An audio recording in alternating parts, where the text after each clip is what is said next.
This is The Art of Startup War, and I am your sensei, Brian McMahon. Now, in Season 1 and 2, I got inside the minds of startup investors. In Season 3, I brought in entrepreneurs to share their startup journey.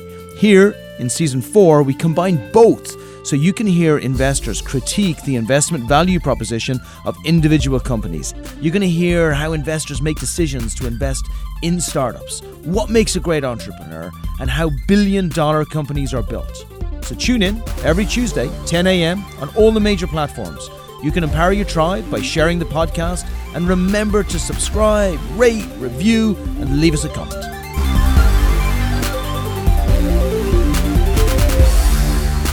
Good morning, welcome back to the Expert Dojo podcast. Again, we are together with another amazing entrepreneur. We're going to talk, this time, very focused on international companies coming to America, breaking through with really strong products. Paulina from Rene, welcome to the show. Hello. And this is very special for me. It's special for me, A, because you're awesome, B, because you've got an awesome product, and C, because we invested money in you. So we are so sure that you are going to do absolutely brilliant. Oh, yes, we will. We will. And we are ready. You are part of a team, right? So Rene has got a good, strong team, which we like. You've got yourself, you've got Attilio, who's awesome. You've got Gus, who's phenomenal on the development side. Who else do we have in the team? We do have another few developers, but like our team is very diverse, and I think we bring a lot of experience from different angles. So it's amazing to have that mix of people working together and just making great things. Yes, and you are part of our international accelerator, which means you come from the mundo of Argentina, yeah, right? Which is Yes. which is brilliant. So I want to talk a little bit about, and you know what I like, just focusing on the team for a second, because I want to make that the theme of the podcast today. So what I really like is how you've chosen to skill gap fill each of the folks from the team. Here's what I mean by that. So you are incredible at UX, UI design, which for me, you can have a terrible product with relatively poor marketing, but incredible UX, UI design and be unbelievably successful.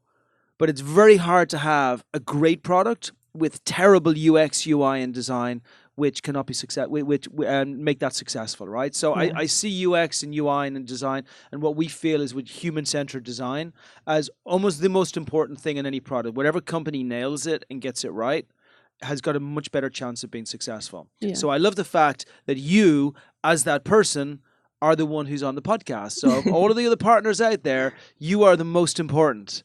Oh, yeah, of course. Good, I like that. I like you Yeah. sticking with me on that. Yeah. But we've got you on the UX design. We've got Attilio, he seems very much the business development. Yes, for Go sure. to market, put together the strategy, Yeah. and then make sure that that market is attacked as well as possible. Obviously, Gus is an amazing developer. Yes. With the abilities to be able to do machine learning and artificial intelligence Yeah. and all these wonderful things that are going to be built into the platform as well. And your Yeah. other developers go there too. So this is lesson number 1 on the podcast today. When you are building a startup, remember, one person on their own is incredibly difficult to be able to break through, because it's just one little person, and we all have gaps in the skills. But when you have 3 really great people who have phenomenal areas of expertise, all in different places, everybody pulls their weight. Yeah. So tell me how it all came together. Where did Rene come from? So Whose idea was it? Was it your idea? Of course. Go on, yeah.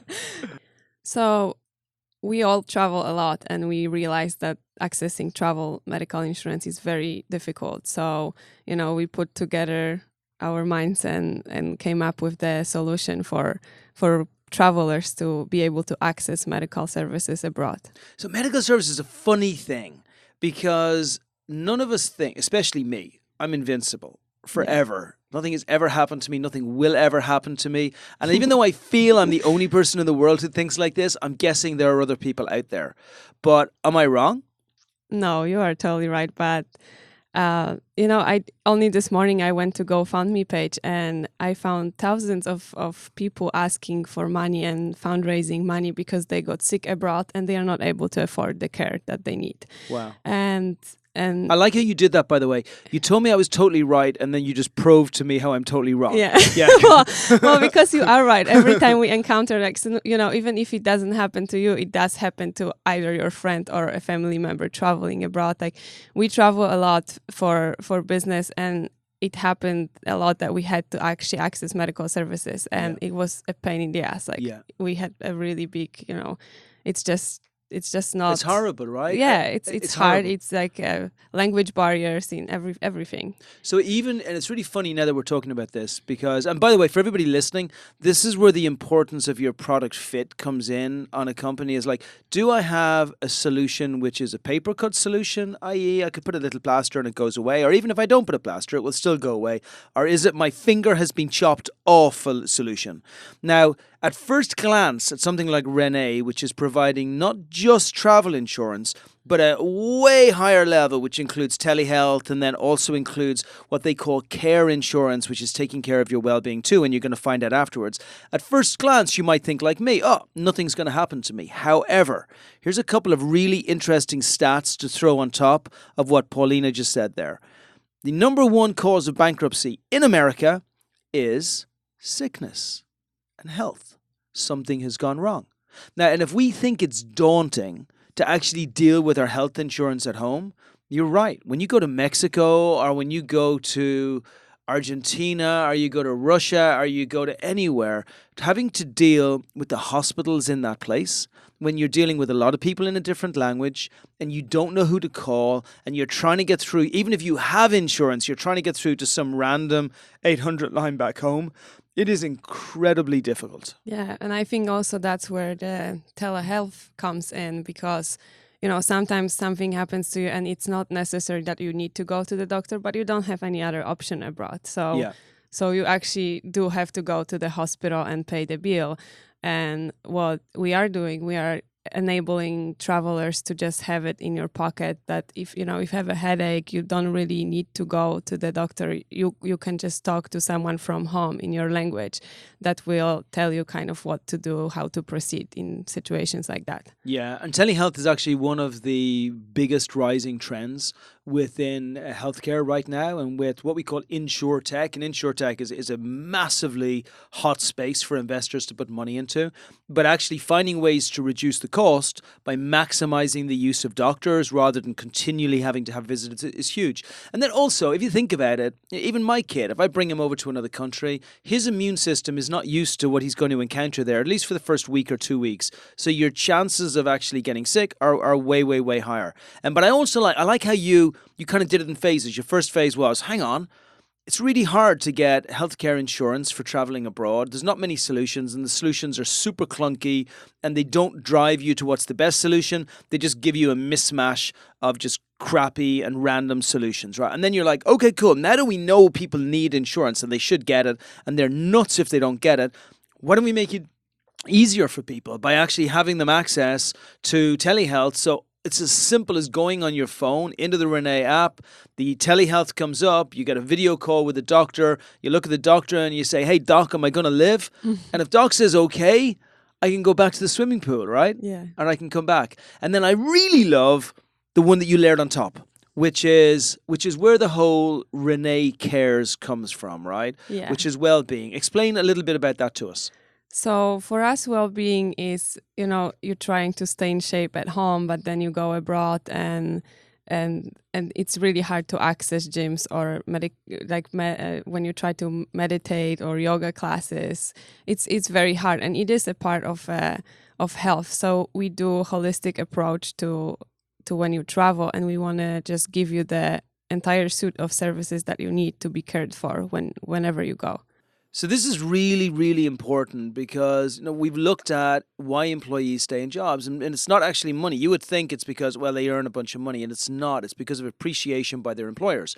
Your focus is on employers that want to show appreciation to staff so they can retain them by longer by making sure their travel experience is better. So it's really smart giving them insurance so that they're safe. It's even smarter making sure that there's telehealth built into it so that those employees then get to feel really comfortable while they're getting that insurance. And then it's even smarter to say, I don't care where you are. You're near a hotel, great. We're going to give you access to a gym. You're in an airport, no problem. We're going to make sure that you can go for a sleep for a little while, or you can relax, or you can take it easy. You want access to meditation, you want access to yoga, you want to make sure that you just feel better in your mind, then no problem, we got that too.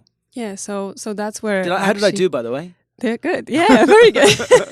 Will I get a job? That's where, yeah, you're hired. That's where actually we see the market gap now, because a lot of companies now thrive to keep their employees, happy at home, and they put a lot of money and resources into providing that. But then the employee travels and it doesn't have that same care abroad. So what we think is like, it's just like it makes a 360-degree angle that like you just, is that an angle? 360 degrees can be an angle.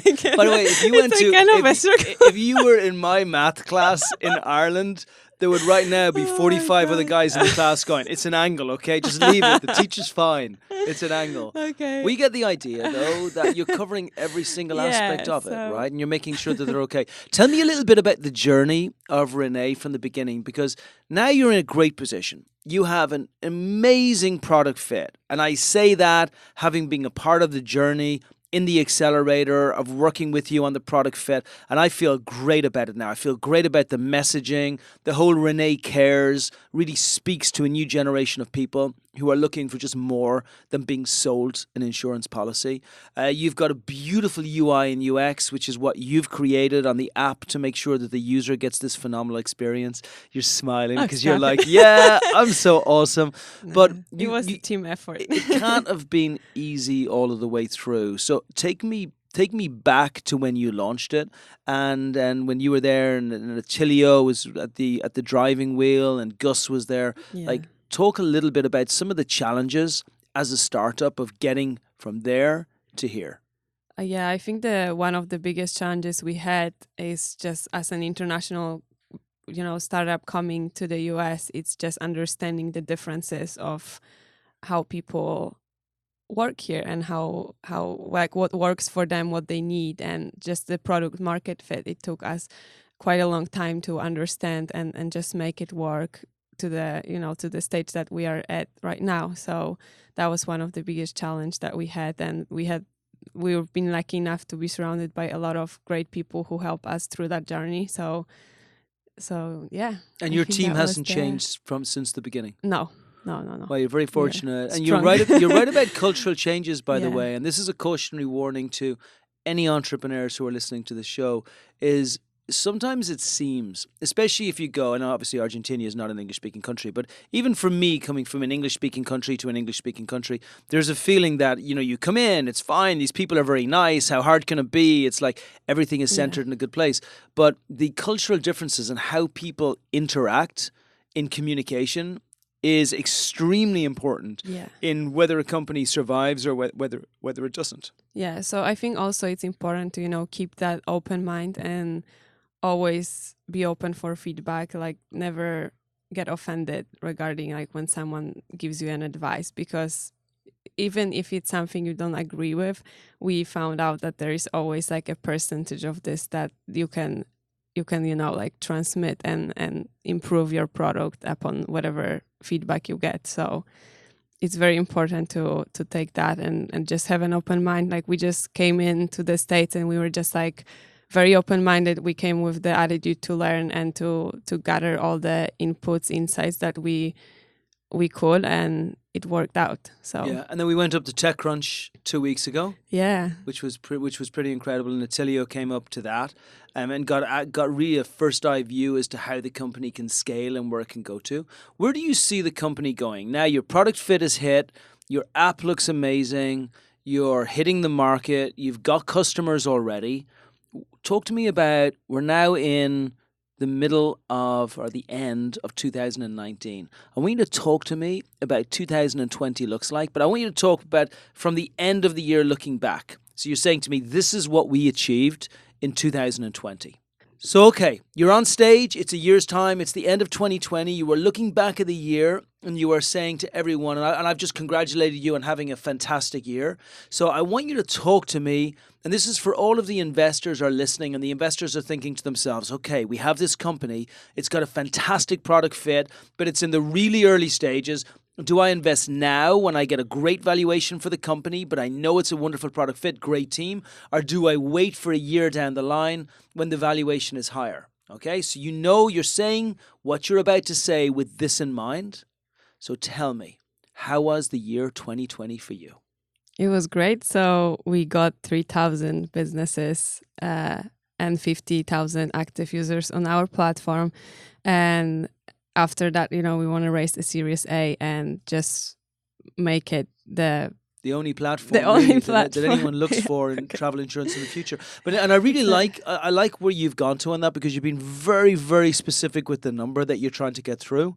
And I know also from the marketing plans that we've already gone through that those numbers are tied directly into the activities and the prospects that you're going to achieve through multiple marketing channels to get there. So we're saying right here, right now on the podcast, end of 2020, we will have 3,000 companies signed up on the platform, 50,000 employees signed up on the platform. And with that, this will launch to be one of the biggest travel insurance companies in the world. I'm not even going to say travel insurance companies. I'm going to say this is going to be one of the biggest insurtech companies in the world. I love it.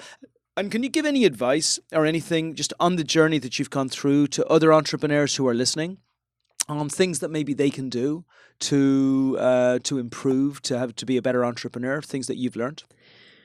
I think... and let's keep it focused. Actually, do you mind if we keep this focused on user experience? Because user experience is your space, right? I know you wake up in the morning and the only objective you have is to make things more beautiful for the consumer to experience. Yeah. So maybe focus a little bit on what is it that you've learned on the user experience journey, or what is it that you already knew that you can share with people on the podcast that's going to be important for them when they're launching their own business or in their current business. Yeah, for sure. So I think we all go towards just creating something that will make people's life easier and help them. So this is, like the basic things to do is just really make their life easier and make sure that your UI and UX is as clear as it can be. And beautiful. And I actually, you bring up such an important point, because and UI UX, most people know, but user experience, user interface. User interface is how stuff looks. User experience is how people experience the look that you've created for your website, right? Or how they experience your website or your app or whatever other thing that you're using. But I like what you say, because a lot of the time when we think about user experience, we think about creating this complex piece of beauty. And what you're saying is it actually has nothing to do with that. It has to do with creating something so simplistic that I hardly even realize I'm going through it. Yeah, and that's the trick with that. How do you do that? Well, I think the most important thing is that you have to have a product layout very well. And, we always go with the team and make sure that it's either from back end and from front end, everything works together. Yeah. So we don't design things just, to design them and then figure out how it's going to work. Like everything has to make sense. And it's easier for designers and for developers when everyone is on the same page. So if you have a designer, it's very important to include them into that process and bring them into the business. And so they understand what is going on. It's going to be way easier for them to design that way. And I think your product will be successful if you really plan everything accordingly. But who leads that process?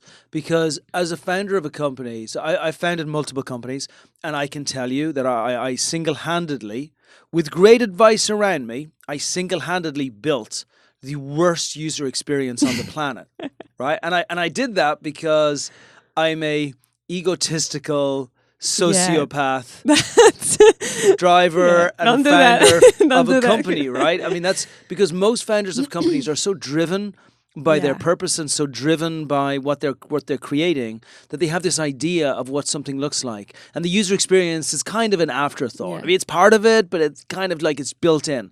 So it's very seldom that, especially when there are multiple founders or multiple partners, multiple people in the team, that the UX and the design person gets to be a lead in actually showcasing what the product looks like. Yeah, but you've somehow managed to do that. Yeah, so that is important. But I also was fortunate because either Attilio and Gus, they both educate themselves, like they read a lot of books about that stuff, and they do know how important it is to have a good user experience. And you're not building the app for yourself, you're building it for other people. So whenever you can, even when you have rough sketches, just show it around to people that don't know what you're doing, and they will tell you if it's good or not. And it's sometimes it's rough because you are so close to that product that you're like, this is perfect, this is going to work. Yeah. But you have to kind of give a room, and like you don't have that perspective. So it's really important, especially when you're like, now we're like hustling, and everything is very fast paced, and we are very involved into that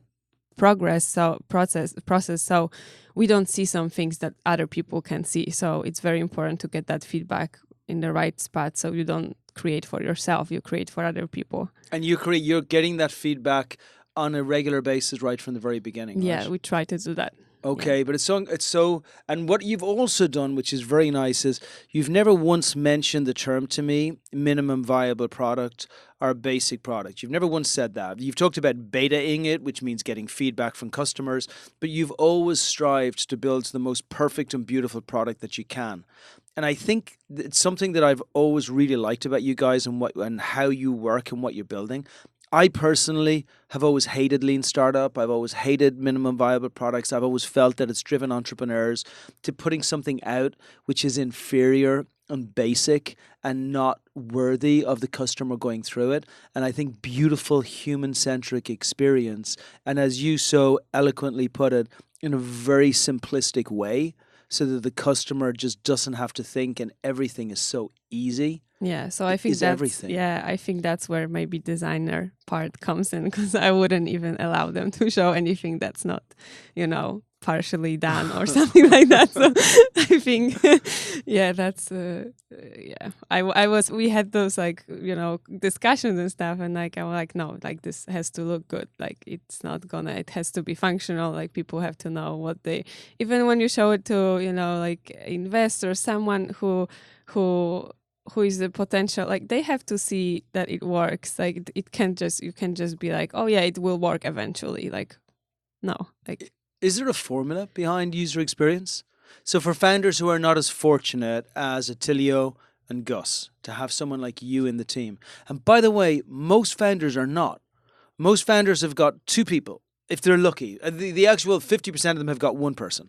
And if you have one person, chances are, like, we all fit into one of three categories. We fit into a category of the aggressive business development person, of which there are many, many founders, or the extremely creative founder, of which there are many, many founders. And then you have the logistical, operational, and I'm actually going to add you as a fourth and say, which is the design-centric founder. So you've got the four areas. Most of the time it's the single one, which is the biz dev, or it's the creative. Sometimes you get both. And if you're really lucky, you get both, plus you get the CTO as well. And the CTO is like the logistics and everything that's built in there as well. But it's very seldom they have one person who is pure human-centric design. And the more I go through this, the more startups I see, the more companies that I see break through. Whether it's Headspace for meditation, or whether it's, folks like Robinhood that have beautiful design in fintech, or Slack with phenomenal, simple, easy design, nothing complicated.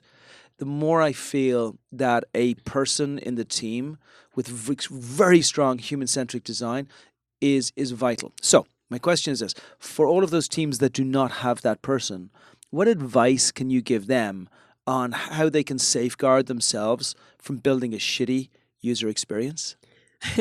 I would just say to think about how overwhelmed people are every day with everything that surrounds them, and like understanding that what you're building for them is it has to be seamless. It has to feel like you want to help them. You don't want to cluster even more their life. So just just like read about it too. Like just take 15 minutes a day to kind of like find out like what are the new trends or what people like, and if you look at the market now, like people lean towards like very simplistic things because their life is so complicated. So I feel like user experience is not even about like designing and that much of it. It's just like the psychology that goes into it, that people just want like very easy things. So just think, just think like a kindergarten kid and be like, how can I get from the point A to point B?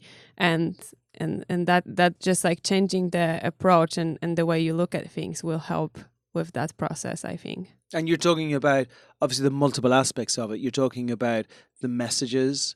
You're talking about the screens and the way the screens are positioned. Yeah. You're talking about the colors. Are there any specific trends that you see right now within either how folks are? Because I see it within the simplicity. I think obviously Yeah. it's what you're saying is 100% right. But as far as the messaging that big people are putting out, or even the colors. I think, just like create the right contrast and bring vivid colors. They are now trendy and everyone is using them. Make big headlines that, that really tell your message, tell your story. And yeah, like make, the things that you want people to tap on or click on the website, make them visible and make sure they stand out and they have the right message, so it's not confusing to people. Like a button cannot only be called a button, it has a name that actually is actionable to people, so they understand what's going to happen after they click on that. So just don't create that confusion and don't assume that people will know what to do just because you do. And I also find a mistake that people make is they spend so long looking at their competitors, which is a good thing to do, that the user experience of their competitors gets ingrained into their minds. Yeah. And then what they say is, well, you know what we're going to do? We're going to do it better. Yeah, and, yeah. and the problem with just doing it better, it's like taking a broken car and saying, well, you know what we're going to do? We're just going to fix that. No, Yeah. you have to build a new car. I know. Like, and you have It's great to get inspired. It's great to look at those things because, if they have something that already works, then it's for you a easy way to just do research and see what you can do. But remember that you're building your own product and it has to, not always the things that work for other people are going to work for you the same way. So yeah, and I really want the theme of this podcast to be that beautiful, simplistic, human-centric design builds unicorns much, much more than aggressive outreach. And I remember the first time when we were really trying to understand at Expert Dojo, like, what can we teach that's going to be different than what's out there? And our first kind of thought was, let's check what Y Combinator do, and let's see what Startup Grind do, and everything else. And then we thought, no, actually, what we're going to do is we're going to go to the University of Art and Design over in Pasadena, which I don't know if you've ever been to, but it's amazing. Like, you walk through there, it's incredible. Or we're going to go to the MoMA up in New York, or we're going to go to Getty Images. Like, we're going to go to places that inspire us, because people do stuff because they're inspired.